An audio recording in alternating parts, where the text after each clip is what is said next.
Good morning, सुप्रभात, केम छो, सलाम। कैसे आप सभी लोग। मैं शुरू में ये 5-10 सेकंड तुमको सुनाता हूँ कि देखो मेरे आसपास चिड़ियाएं कितना अच्छा गाना गाती हैं सुबह सुबह, कितना अच्छा मौसम रहता है।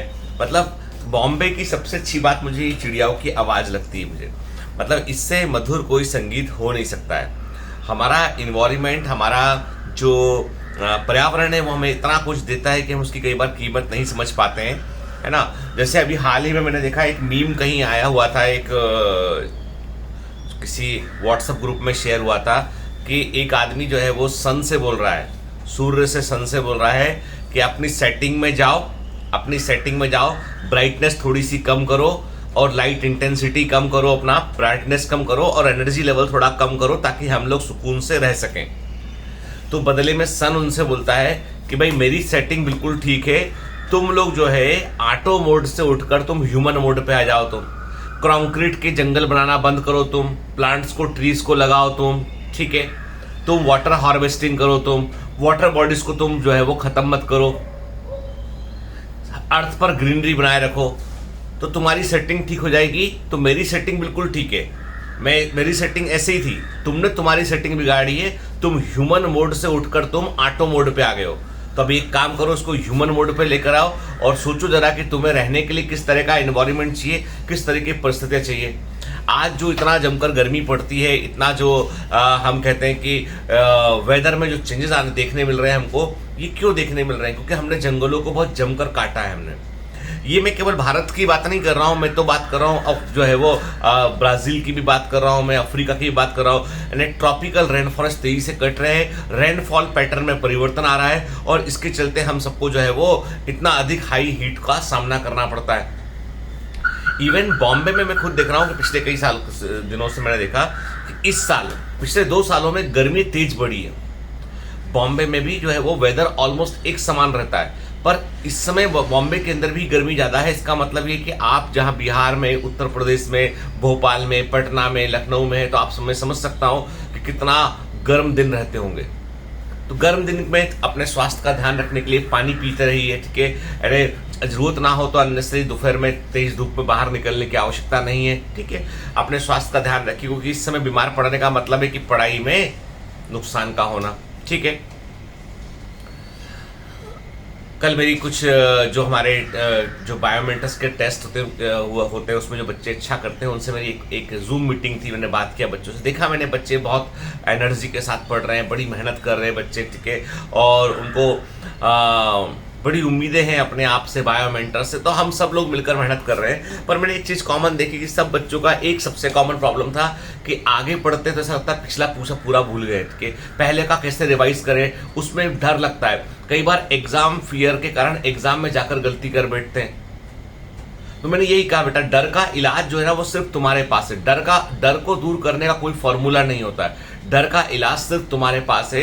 आपको हर ऑफलाइन टेस्ट, हर ऑनलाइन टेस्ट को आपको एग्जाम ही समझना है। जितना डरना है आप उसमें डर लो, उसमें कोई गलती ना करने की कोशिश करो आप। और जिस दिन एग्जाम होना उसको ऑनलाइन टेस्ट समझ लेना। सुनो बात, जब एग्जाम होगा उसको ऑनलाइन टेस्ट या ऑफलाइन टेस्ट समझ लेना कि बायोमेट्रिक्स का एक टेस्ट है जो कहीं और हो रहा है, ऐसा मान लेना। बाकी अभी जो ऑनलाइन ऑफलाइन टेस्ट हो रहे हैं उनको एग्जाम समझ लीजिए। साइकोलॉजी को थोड़ा चेंज कीजिए ताकि एग्जाम का फियर और घबराहट कम हो सके। मैं कह रहा हूं आपसे कि जो नीट का एग्जाम आप एग्जामिनेशन सेंटर पर जाकर देते हो ना, यदि वही पेपर आपको घर पर मिल जाए ना तो 5 क्वेश्चन आप ज्यादा सही करके आएंगे। 5 क्वेश्चन ज्यादा सही कर आएंगे, क्योंकि वहां पे आपको एक अजीब तरह की घबराहट होती है, स्ट्रेंजर कंडीशंस होती हैं, ठीक है। और कई बार बड़ी कंफर्टेबल सिचुएशन नहीं होती है। इसलिए मैं कहता हूं जितना डिस्कंफर्ट हो सके उतना घर में टेस्ट के दौरान अपने आप को दे लिया करो। कारण ये है कि वैसा ही डिस्कंफर्ट कुछ हमें एग्जामिनेशन हॉल में देखने मिलता है, ठीक है। खैर, ये तो हो गई एग्जाम की पढ़ाई की बात हो गई है।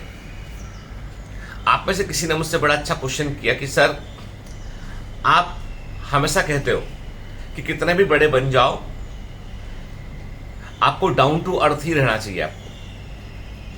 आपको जो है वो लोग, आपको जो है आपके अंदर कभी भी जो है, देखो एक होता है स्वाभिमान कि मेरा अपना एक सेल्फ स्टीम है, और एक होता है घमंड कि मुझे अपने ऊपर बहुत ज़्यादा घमंड है, मैं किसी इंसान को ठीक से बात करना नहीं चाहता हूँ, मुझे लगता है कि मैं बहुत बड़ा आदमी बन गया हूँ, मैं बहुत बड़ा जो है वो बहुत अमीर आदमी हूँ। तो कई लोगों को बड़े अलग अलग तरह के अहम होते हैं, घमंड होते हैं, और हम अक्सर जो है इन घमंड को देखते हैं, तू जानता नहीं मैं कौन हूँ, तुझे पता नहीं कि मैं क्या कर सकता हूँ उनके। तो ये जो जितनी चीज़ें ऐसी है ना, ये इंसान को जो है ना वो एक ऐसे रास्ते पर ले आती है जिसके बारे में उसको ज़्यादा जानकारी नहीं है, और वो सोचता है कि मैं सर्वस्व हूँ। लाइफ में एक बात याद रखिएगा कि हम जो कुछ भी है ना, वो आपसे ह्यूमन रिलेशनशिप के कारण है हम, ठीक है।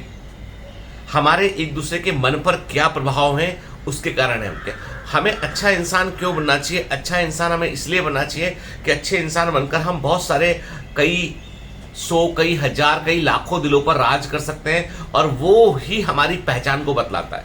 अच्छा, आप खुद सोच के बतलाओ। सपोज कि एक राष्ट्रपति है, प्राइम मिनिस्टर है, एक प्रधानमंत्री है। अब एक प्रधानमंत्री प्राइम मिनिस्टर बना है क्योंकि करोड़ों लोगों ने उसको वोट दिया हुआ है, करोड़ों लोग उसको जानते हैं, करोड़ों लोगों को पर वो रूल कर रहा है, इसलिए वो प्राइम मिनिस्टर बना हुआ है। क्लियर? अब एक काम करते हैं, हम उस प्राइम मिनिस्टर को जो है वो जंगल में लेकर जाते हैं। हम कहते हैं चलो प्राइम मिनिस्टर साहब जंगल में चलते हैं। जंगल में आप जैसे जैसे जंगल में गहरे जाते चले जाएंगे आप, तो भीड़ छटने लगेगी। शुरू में हो सकता है 500, 1000 लोग, 2000 लोग वही कि प्राइम मिनिस्टर जंगल में जा रहे हैं, छोड़ने चलते हैं। जंगल में आगे गए तो कुछ लोग अब लौट जाएंगे, अब गिनती के लोग बचेंगे। और अब सोचो, उस प्राइम मिनिस्टर को हमने जंगल में ले जाकर अकेला छोड़ दिया, हमने जंगल में ले जाकर प्राइम मिनिस्टर को अकेला छोड़ दिया हमने। अब बताओ, उस जंगल में प्राइम मिनिस्टर अकेले हैं, क्या कोई वहां पर उनकी जय जयकार करने वाला होगा? क्या कोई उनको वहां पे फॉलो करने वाला होगा? क्या कोई उनसे वहां पर बात करने वाला होगा? क्या अब वो प्रधानमंत्री रह जाएंगे?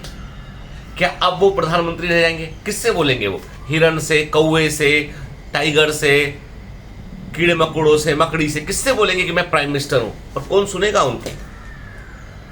मतलब उनका एग्जिस्टेंस जो है वो भीड़ पर था। मतलब मिस्टर प्राइम मिनिस्टर का एग्जिस्टेंस भीड़ पर था, भीड़ उनको मान रही थी, इसलिए वो उनका पद या उनका मान बना हुआ था। भीड़ छट गई तो उनका प्राइम मिनिस्टरशिप भी छट गया। समझो बात को, गहराई वाली बात है कि भीड़ छट गई तो उनका प्राइम मिनिस्टरशिप भी छट गया।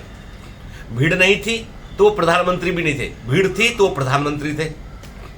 कहने का मतलब ये है कि हम जो कुछ भी अपने आप को महसूस करते हैं, हम जो कुछ भी अपने बारे में सोचते हैं, बेसिकली वो समाज में हमारे छोड़े गए जो निशानदेही हैं, या समाज में हमारा जो रोल होता है उससे वो तय होता है। और सोसाइटी में जब आप इंटरेक्ट करते हैं तो सोसाइटी को क्या चाहिए? एक ऐसा ह्यूमन बीइंग जो उनकी बात को समझता हो।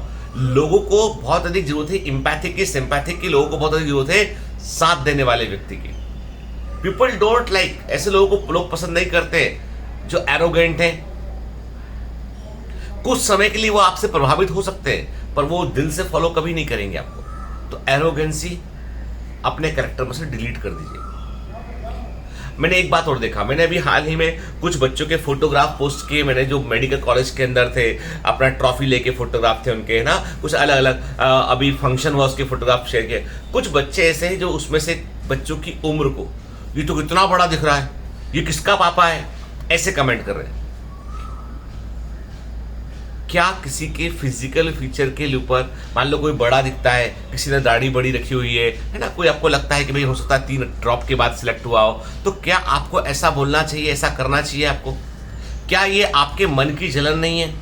क्या ये आपके मन की छिपी हुई ईर्ष्या नहीं है? ये है, डेफिनेटली है। इतना बोलता हूँ, इतना सिखाता हूँ कि लोगों को जज मत करो, लोगों के बारे में जो है वो ऐसे ओपिनियन मत दो जिससे उनको हर्ट करे, उनके दिल को हर्ट करे।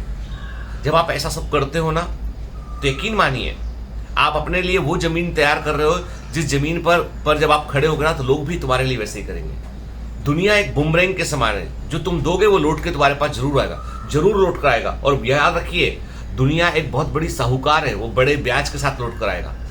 दुनिया एक बहुत बड़ी साहूकार है कि तुमने जो दिया है उसके बाद वो इंटरेस्ट के साथ लौटाना पड़ेगा तुम्हें, मिलेगा, वो जरूर मिलेगा तुम्हें। इसलिए to be nice to people. लोगों के लिए ऐसी बातें बोली जिससे लोगों का दिल ना हर्ट हो। तुम किसका मजाक उड़ा रहे हो बताओ? किसके बारे में तुम मजाक उड़ा रहे हो? क्यों उड़ा रहे हो? क्या तुम उन्हें जानते हो? नहीं जानते ना। बस तुम्हारे मन में आया और वो ईर्ष्या थी छिपी हुई। सच बोलूं, वो एक जलन थी छिपी हुई कि ये बड़ा दिख रहा है, मैं क्यों नहीं हूं, मैं क्यों नहीं हूं। तो मैं आदि आपको ये सब बातें आज नहीं बोलूंगा ना, जब ये बातें दुनिया आपको सिखाएगी ना, तो बहुत गहरी चोट के साथ सिखाएगी, वो बहुत गहरे घाव देकर सिखाएगी वो। इसलिए मैं कहता हूं, नॉन जजमेंटल रहिए, लोगों से प्रेम से पेश आइए, कुछ भी अचीव कर लीजिए लाइफ में, कभी एरोगेंट मत बनिए, घमंडी मत बनिए। ये सोचिए हमेशा कि आपकी जो भी उपलब्धि है, अचीवमेंट्स है, वो समाज के कारण ही है। और यदि तुमको जंगल में ले जाकर छोड़ दिया जाए तो तुम ना काहे का डॉक्टर, काहे का इंजीनियर, काहे का कॉर्पोरेट मैनेजर, काहे का बैंकर, काहे का जो है वो प्राइम मिनिस्टर, किस बात का राष्ट्रपति, किस बात का जो है वो मंत्री, किस बात का विधायक, किस बात के तुम क्या है बताओ मेरे को। जंगल में जब तुम अकेले हो तो सिर्फ तुम एक इंसान हो। तो क्यों ना हम बेहतर इंसान बन जाए, जब हमारे पीछे फॉलोअर कोई भी ना हो तो भी हम मन में दुखी ना हो, हमें जय जयकार सुनने की आदत भले ही ना हो, लेकिन जो है हम अपने आप के बारे में बेहतर फील करते हो, हमें किसी से जलन ना होती हो। क्या ये सब इंपॉर्टेंट नहीं है? सोचिएगा जरूर इस बारे में, क्योंकि मैं देखता हूं कि हम जाने अनजाने जो चीजें लिखते हैं, जो प्रकट करते हैं, वो हमारे पर्सनालिटी के अंदर छिपे हुए पहलू को बतलाता है। और मुझे मालूम है कि आप सब बहुत अच्छे इंसान हैं और जीवन में बहुत तरक्की करेंगे, लेकिन मैं वही कहूँगा बेटा आपसे कि हमें जो कुछ करना है वो ये है कि हम इस सोसाइटी का हिस्सा है, इसको लौटाना है, इसके लिए बेहतरी के लिए हमें करना है। पर्सनल अचीवमेंट बगैर कम्युनिटी अचीवमेंट या बगैर जो है वो कॉमन गोल के नहीं मिल सकते हैं आपको। तो एक आप कॉमन गोल रखिए कि आपको क्यों अचीव करना है, क्यों करना है। खुद देखिए आपको बड़ा अच्छा लगेगा और आप अचीव कर भी पाएंगे। Have a great day, all the best, bye bye.